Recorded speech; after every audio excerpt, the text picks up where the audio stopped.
Y'all, it's your boy 3 Stacks. I want to show you guys something that you haven't seen on my channel for a while. Now, I don't know if you guys have seen it before, but I did a deck profile on my Archfiend deck. Fiends used to be my favorite monsters a while back.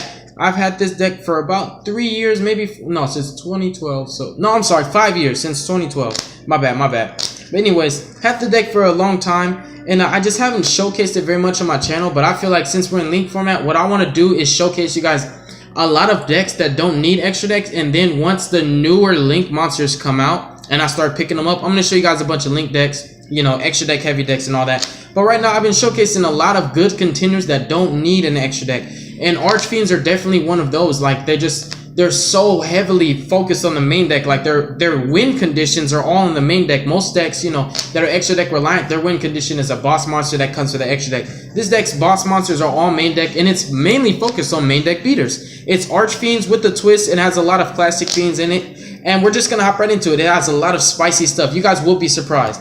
So of course, one Darkness Neosphere, very clutch. If you don't know what this card does, you have to look it up. It has a really clutch effect, but the basic thing it does is special summon itself, and it's a 4,000 attack and defense. It's really cool.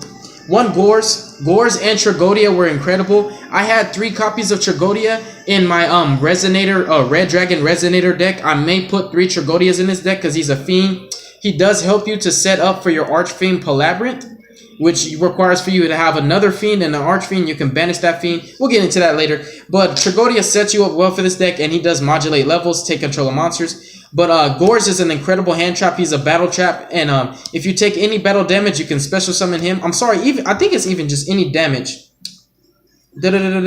Alright, when you take damage from a card your opponent controls while you control no other cards, special summon him and special summon a token whose attack and defense is equal to the damage that you took. So if your opponent attacks you for 3,000, you bring out Gores and bring out a 3,000 token. So he's a very powerful hand trap. There was a format where Mermails and Prophecies and, you know, Dragon Rulers were a thing, and Gores was like one of the most feared cards. People were scared that you were going to drop a Gores on them because it was just such a clutch card, and it used to be very expensive. I'm sure some of you guys that are veterans know what I'm talking about. Gores is great. One Dark Arm Dragon, because this deck is all darks and it can modulate its graveyard so easily. So he's just a free boss monster. So these are the main 3 boss monsters that are not Archfiends. And then we have 3 copies of Archfiend Emperor, the first Lord of Horror. I always thought this guy was such a savage. 3,000 monster, he can summon himself without tributing. He becomes a 1,500 monster. And his base effect is he can banish an Archfiend card from your grave or your hand to destroy a card on the field, which is really awesome. He's one of the main win conditions. What this deck mainly focuses on is spamming him from the deck with your Archfiend Palabyrinth. You can normal him, banish another fiend like Tragodia or, you know, Gores, anything else like that, and special summon another copy of himself, and, you know, pop 2 cards on the field and then attack. It's really cool. He's the main, you know, win condition of the deck. He's the main boss monster. He's the emperor of all Archfiends, and I love his artwork. See how huge he is compared to these little guys, and he's just sitting on his throne, and they're like, hey. Then we have 3 copies of Archfiend Commandment, the latest and newest support from this deck, which isn't really that new, but it's sped it up. He's really cool. You can special him if you have an Archfiend card, destroy it, and that triggers off different effects. And if he's tribute summoned, you can target a level 6 Archfiend in your grave, special summon it. So you can go into rank 6s with him, but this is actually a main deck. I play my Archfiends as a main deck right now because most of the time I have Archfiend Lord of, I have, you know, my first Lord of Horror, and his effect as a restriction says you can only special summon fiends.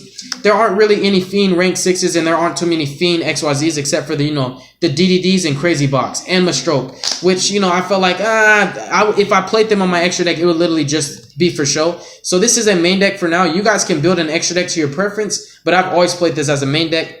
You know, you can play Tour Guide and stuff like that. It's totally up to you, but I want to show you guys a main deck version of Archfiends. I did play Tour Guide, and, you know, you bring out Archfiend Eris, and she has a cool ruling where she's detached as an XYZ material for like Zen mains or other rank 3s. You get a search off of her. So you guys can play an extra deck variant. It's up to you. I'm playing a main deck variant of Archfiends. I just want to play main deck Beatdown because it's really fun. So those are the boss monsters of the deck.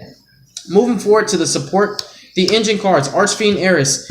You can even play this girl in Infernities because she searches any Archfiend card, and an Infernity Archfiend is an Archfiend. But basically, she's sent to the graveyard by battle or by a card effect. You search for an Archfiend card, and even if she's an XYZ material, if certain XYZs like Wind Up Zen Mines detaches her, she'll still get her effect to search. She's really broken, and she's one of the very few cards that can actually do that. So she's special. 3 of her. She's the main searcher. And 3 copies of Archfiend Cavalry. When this guy's destroyed by card effect, you special summon an Archfiend from grave. The main thing you want to do if you have your Archfiend First Lord of Horror in the graveyard, you want to normal summon him, special commander pop Cavalry, special summon this guy, and then banish pop, attack for 55. Really, really cool combos. Love how the deck flows. Triple Archfiend Cavalry. He is a 1900 beat stick, and under the field spell, all fiend type monsters gain 500 attack and defense. I'm sorry, 500 attack. So you can normal summon this guy at 2400. 2400 normal summonable beater. Really awesome. We also play 2 copies of Trance Archfiend. This guy can bring back any banished dark monster from your banish zone. He's really cool. And he can also discard a fiend to gain 500, which will put him at 25 under Palabyrinth, main deck beatdown. And you can discard Archfiend Eris, use it as effect to search. Really, really cool. And we also play 2 copies of Archfiend General to search out the field spell Pandemonium, which is a searcher. It searches out any Archfiends. It's really, really cool. Consistency. The deck is pretty cool. We also play 1 barrier statue of the Abyss because I'm moving forward to the spells, which I'll show you right now. There's not very many dark monsters that special summon. So when you summon this guy, like, we're in a format where it's like not very many dark decks. Maybe Dark Magicians can special summon, and that'd probably be the only thing. But I played 3 Ties of the Brethren, and you can target, you know, for example, your Trance or your Archfiend Cavalry, and then summon the Barrier Statue and the other guys. You play plenty of targets for your Barrier Statue to be live. So I played 3 Ties of the Brethren, especially because this is main deck beatdown. You want to lock your opponent from special summoning. And if you're playing True Dracos, it's a different story, but there's not very many decks that actually summon darks. And even for Kaijus, there's only 1 dark Kaiju and nobody plays it. So your opponent can never ever Kaiju your boss monsters. So 3 ties, it's really, really cool. It just helps you to fix your field presence. And sometimes it's your win condition. 3 copies of Allure for draw power. 2 copies of Creeping Darkness for search power. 2 copies of Archfiend Palabyrinth. This field spell gives 500 attack to fiends. You can target an Archfiend, banish another fiend, special summon an Archfiend from your deck with the same level. So it's a spammer, and it also just gives them attack. 2 Pandemoniums. This searches your Archfiends from your deck, so it's the search power of the deck. Really, really cool. Like how it works. It's awesome. Traps. 3 copies of Call of the Haunted. Your main way for spamming your Archfiend Emperor is either from your deck or your grave. So if he dies, you just revolve him off of Call of the Haunted and keep popping, keep attacking. We also play 3 copies of Archfiend Roar, which is another theme Call of the Haunted. Pay 500, target an Archfiend monster in your graveyard, special summon it. It's searchable off of Eris, and it's also food for him because it's an Archfiend card. So you have 6 Calls of the Haunted.